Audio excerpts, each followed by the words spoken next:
Bueno, pues como os decía, muchas gracias de darnos esta oportunidad. Yo creo que es una muy buena propuesta que la Academia haga esta serie de presentaciones de diferentes agencias de investigación.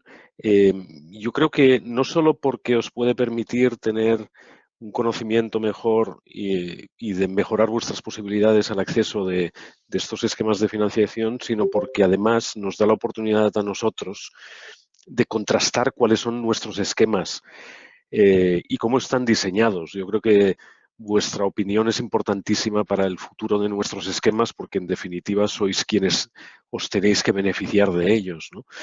Así que yo agradezco mucho la oportunidad por estas dos razones, ¿eh? Y me gustaría que en la conversación que tendremos un poco más adelante con Samuel, pero también con todos vosotros, pues que me deis vuestro feedback de manera que podamos incorporar nuevas ideas en el futuro de nuestros esquemas. Voy a empezar y voy a intentar ajustarme al tiempo. Fundación La Caixa y investigación y Fundación La Caixa. Y aquí me voy a centrar un momentito en investigación y salud para poner un poquito de contexto. Hace más de 100 años que esta institución hace investigación, al principio no, pero sí que hacía asistencia desde hace muchísimo tiempo, pero desde hace más de 70 años. Aquí tenemos un ejemplo de cómo el doctor Conrad Xalabarder trajo el primer microscopio electrónico de Cataluña y publicó en revistas internacionales temas importantes en su momento sobre tuberculosis, ¿no? O sea que el programa ha cambiado mucho recientemente, y porque ha crecido en los últimos cinco años de manera dramática, pero se basa en una historia larga. Entonces, aquí me gusta destacar, veis que es una cronología de algunas de las cosas que hemos hecho durante los últimos años, pero me gusta destacar algún elemento, por ejemplo, la creación del centro IRSI Caixa sobre investigación sobre SIDA. Fue el primer centro de investigación monotemático de SIDA en el país y respondió pues al outbreak que hubo en aquel momento tan importante, ¿no? Y me gustaría, destaco esto porque me gustaría que tengamos presentes en esta presentación que esto son los esquemas de financiación de una fundación, de la filantropía. Y la filantropía es diferente a las entidades públicas en muchas cosas. Tiene unas ventajas que podemos ser por el tamaño, por la independencia, tenemos cierta capacidad de flexibilidad y de anticipación, esto se suele decir de las fundaciones. Eh, Tendemos a ser complementarios con las administraciones, es decir, creemos que la base estructural de lo que tiene que ser un sistema de investigación tiene que estar fomentado por lo público, pero en cambio puede haber elementos independientes que podemos tomar riesgos, que podemos hacer cosas que a lo mejor el tamaño de las administraciones públicas no les permite hacer, ¿no? Entonces, lo que vamos a ver es lo que hace una fundación. Y lo que hace una fundación, me gustaría recordar que se pueden hacer muchas cosas. No vamos a entrar en este tema, pero podría dar para otro debate, pero podemos recordar, por ejemplo, cómo la Rockefeller Foundation, después de la Guerra Mundial, destinó todos sus esfuerzos a la fiebre amarilla y consiguió hacer una vacuna y empezar el camino de la erradicación de la enfermedad. Es decir, pero no solo eso, también si cogemos ejemplos más recientes, podemos coger qué ha hecho la Wellcome Trust en relación al genoma humano o qué está haciendo la Bill and Melinda Gates Foundation en las iniciativas de vacunación de COVID mismo, ¿no? Salvando las distancias, por supuesto. Nosotros no estamos en ese volumen ni en esa historia, pero me gustaría también dejar un mensaje al final de esta presentación de que la filantropía tendría que tener un papel más importante en la financiación de la investigación y la innovación. Nos gustaría que nosotros seamos un poquito una referencia en ese sentido, pero con vuestra ayuda también intentar arrastrar a otros muchos a conseguir que se invierta más en financiación también desde la filantropía, además de lo público. Hoy nos centraremos Bueno, y antes de empezar, ¿qué es la Caixa? ¿Qué es la Fundación La Caixa? Cuando empezó hace más de 100 años, era una entidad social financiera que se creó para asegurar un sistema de pensiones para las capas de población más pobres en el área de Barcelona en ese momento, hace 110 años. Después de muchos años de diferentes formas jurídicas, etcétera, conviene recordar que la Fundación La Caixa actualmente es una fundación basada en endowment. Es decir, se parece más a la Wellcome Trust o a la Bill and Melinda Gates o a la Volkswagen Stiftung o a la Cariplo en Italia, etcétera, que a un banco o a una empresa con una responsabilidad social corporativa. No es eso. La fundación es la cabecera de un grupo que hace inversiones a través de un holding que se llama Criteria Caixa, a través del cual, por ejemplo, tenemos un 40% de CaixaBank y otras series de inversiones en otros sitios. Y que con el dinero que salen de esas inversiones se hace toda la actividad. Conviene también explicarlo porque desafortunadamente no hay otras o muchas entidades con esta estructura como sí que las hay en otros países. En Dinamarca, por ejemplo, IKEA, Carlsberg, Novo Nordisk tienen fundaciones enormes que están haciendo un bien increíble en muchos ámbitos, ¿no? Pero volviendo a la Fundación La Caixa, actualmente somos la segunda de Europa, después de la Wellcome Trust, entre las 3, 4, según como lo midas del mundo, con una inversión anual de casi 550 millones de euros. Y la buena noticia para nosotros es que durante los años más recientes, la investigación se ha convertido en un pilar de la Fundación. No lo era hace 10 años. Se habían hecho cosas, pero la parte social, que siempre ha sido la preponderante, y la cultural, con la red de Caixa Forums, dominaban en este pastel, y actualmente la parte de investigación ya supone casi 100 millones de euros del total de la Fundación en los diferentes ámbitos. ¿Y cómo lo gastamos eso? Pues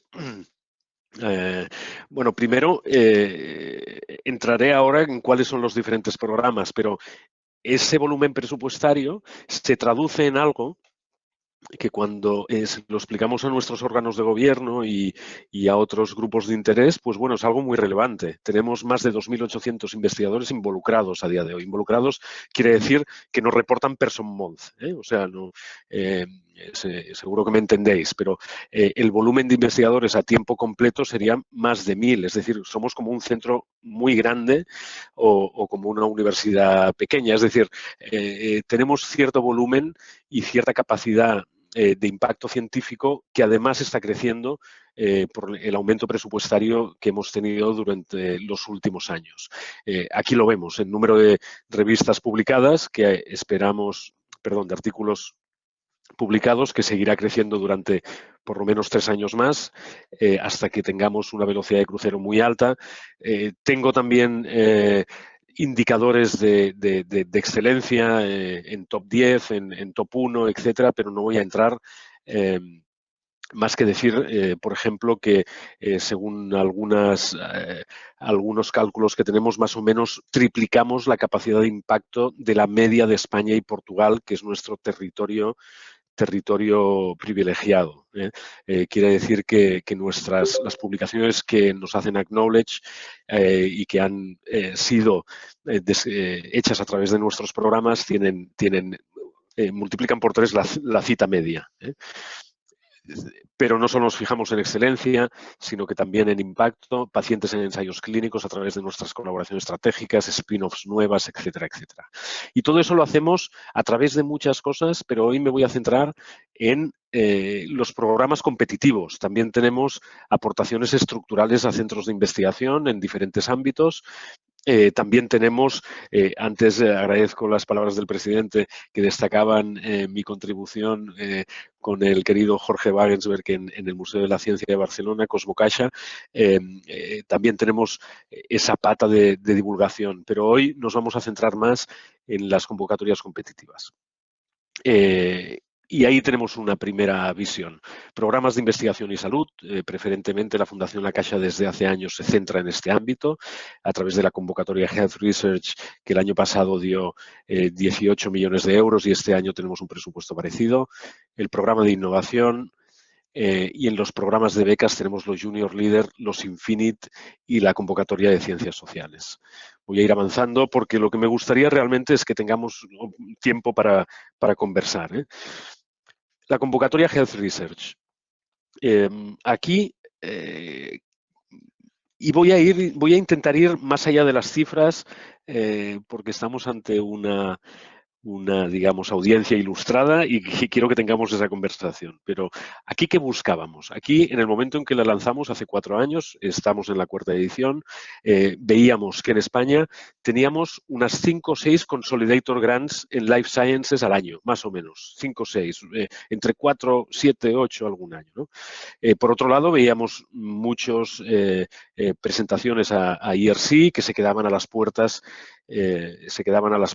Y por otro lado, veíamos los proyectos del Plan Nacional menguantes en presupuesto que estaban a una distancia muy alta de esos 2,5 millones que puede dar las Consolidator Grants, ¿no?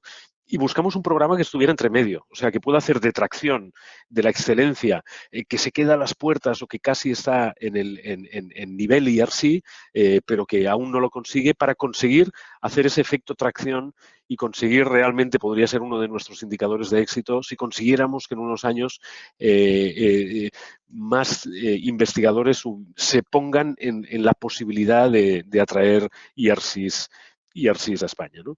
Entonces, son proyectos de hasta €500,000 si vas solo, hasta €1,000,000 si vas en consorcio con entre 2 y 5 entidades de investigación.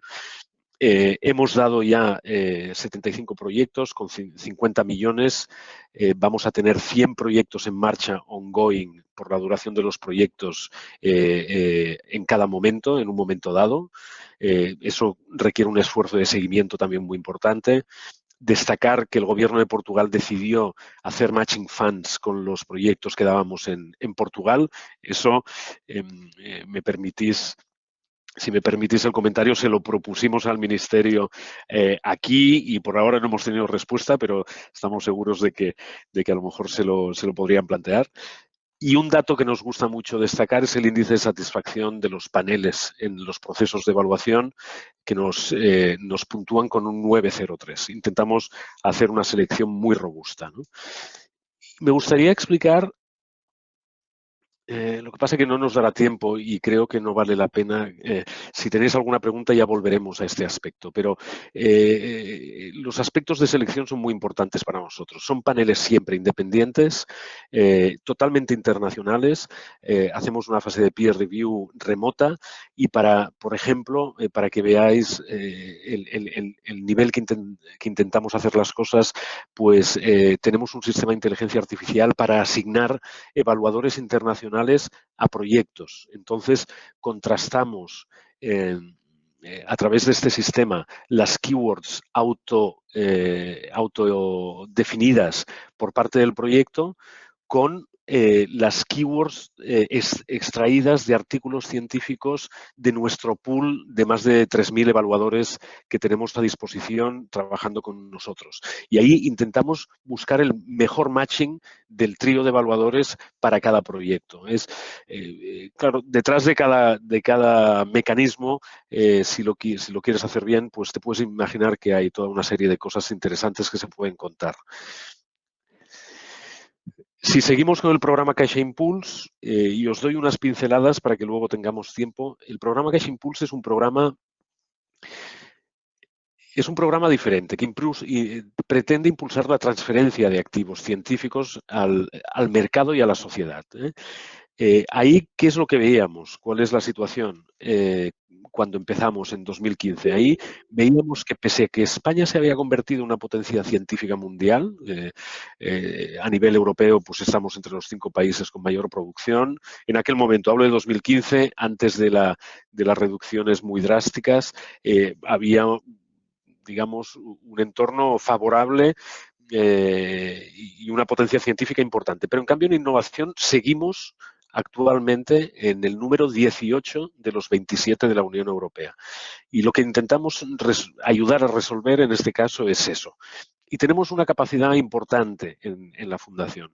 A través de, tenemos un Venture Capital Branch, o sea, tenemos como en nuestro brazo inversor, tenemos a Caixa Capital Risk, que son capaces de ver cuáles son las mejores inversiones al otro lado de la transferencia tecnológica.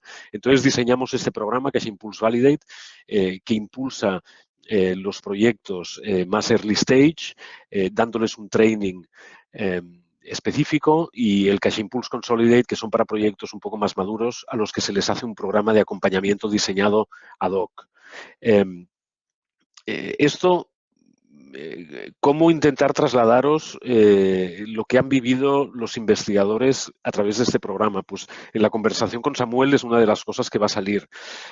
Pero a mí me gusta lo que dijo otro investigador de su instituto, del IBEC, cuando pasó por el programa y nos decía, siempre había querido que mi investigación sirva para curar enfermos, pero que desde que participé en Cash Impulse he cambiado también la manera en que diseño mis proyectos de investigación, no los de innovación. Esto es lo que pretendemos.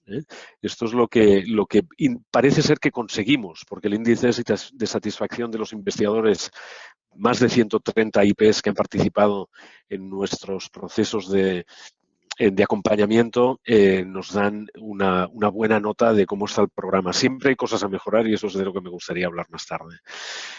Aquí tenemos algunos datos, podríamos ir a través de ellos más tarde también.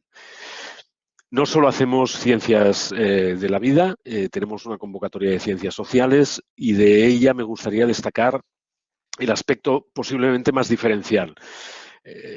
Antes de hacerlo, todo esto que os cuento, la Fundación La Caixa es una entidad grande, tenemos diferentes departamentos que se ocupan de los diferentes procesos y aquí tenéis, os voy dejando los emails de contacto de cada una de las convocatorias, de cada uno de sus departamentos, que son quienes os pueden responder detalles que tengáis sobre las convocatorias.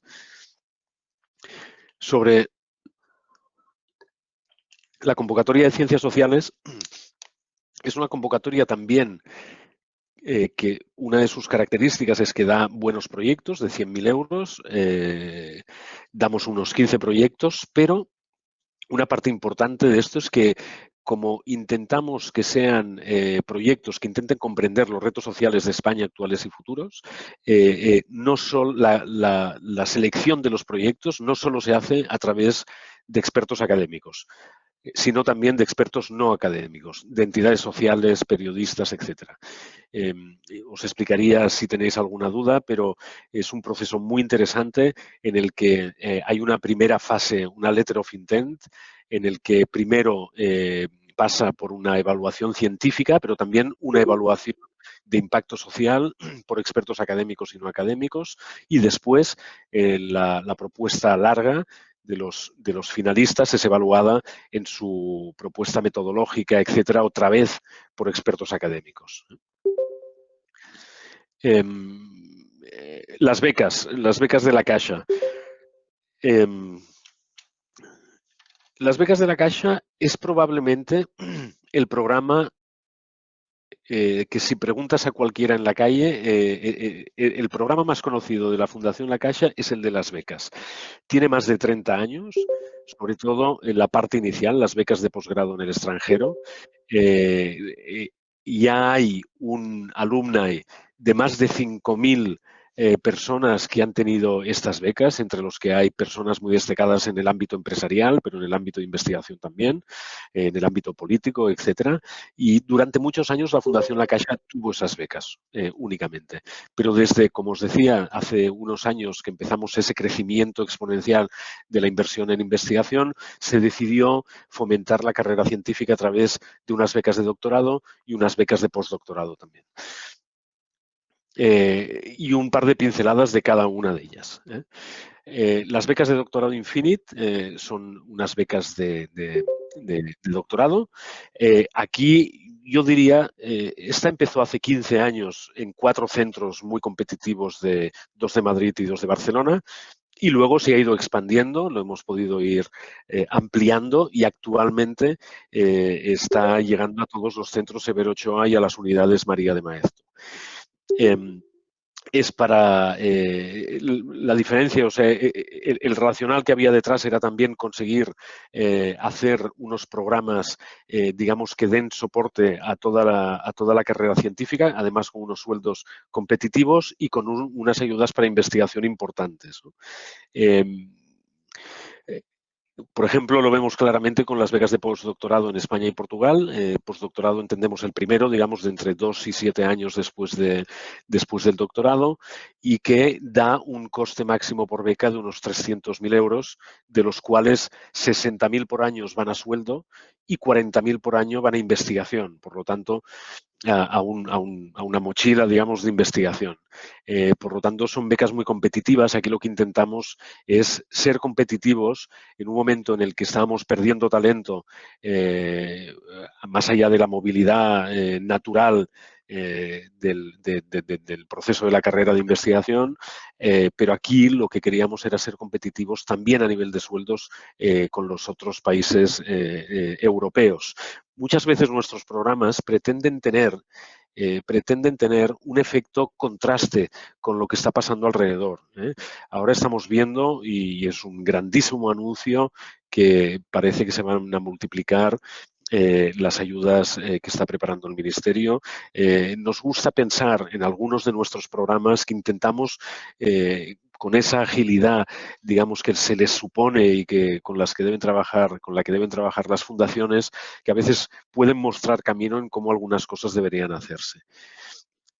Me he dejado algunas cosas dentro de estas características que hablaba de las diferentes ayudas que damos. Lo importante no siempre y no solo es el dinero.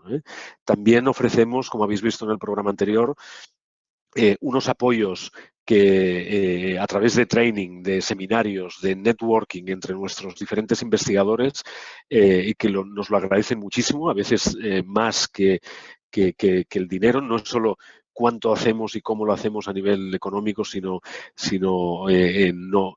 eliminar las trabas burocráticas, flexibilizar la capacidad de intercambio de partidas entre proyectos. Seguro que en la conversación más tarde podremos hablar de esto también.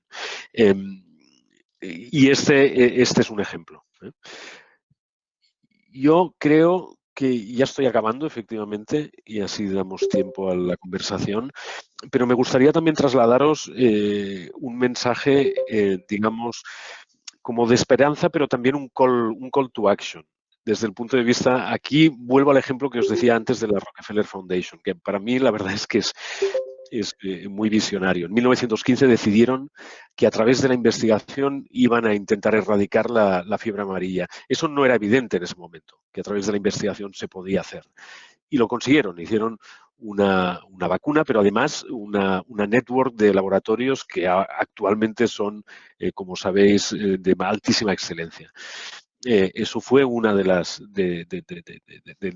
éxitos de la filantropía. Pero ahora estamos viendo también cómo en la pandemia, y me gustaría destacarlo también por el momento que tenemos, pues que se están haciendo una cantidad de donaciones impresionantes, más de 10 billones de euros en mayo por parte de la filantropía mundial, pero además intentando hacerlas muy rápido, prácticamente sin condiciones y con grandes colaboraciones entre diferentes entidades.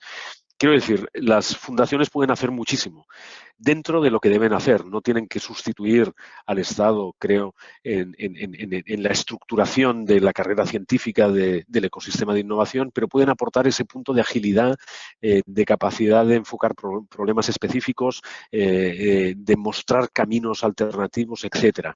Y vemos que la filantropía la financiación de investigación e innovación en España es bajísima. Ese 0,6 ahora debe estar alrededor del 1 por una estimación mía y de mi equipo después de la subida que hemos tenido. Pero en UK, en Estados Unidos, incluso en otros países europeos, está en el 5, en Italia está en el 3, ¿no? Imaginaros, ahora me gustaría para acabar, imaginaros que este programa que os he explicado de casi 100 millones de euros no solo lo tuviera una entidad en España, sino que lo tuvieran 5, 6, 7, como puede pasar en UK y se puede multiplicar en Estados Unidos, ¿no?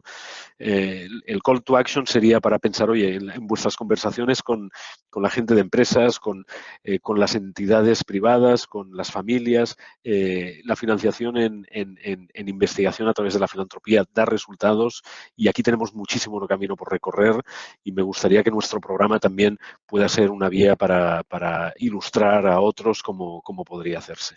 Y aquí lo dejaría. Muchísimas gracias por la oportunidad de compartir esto con vosotros.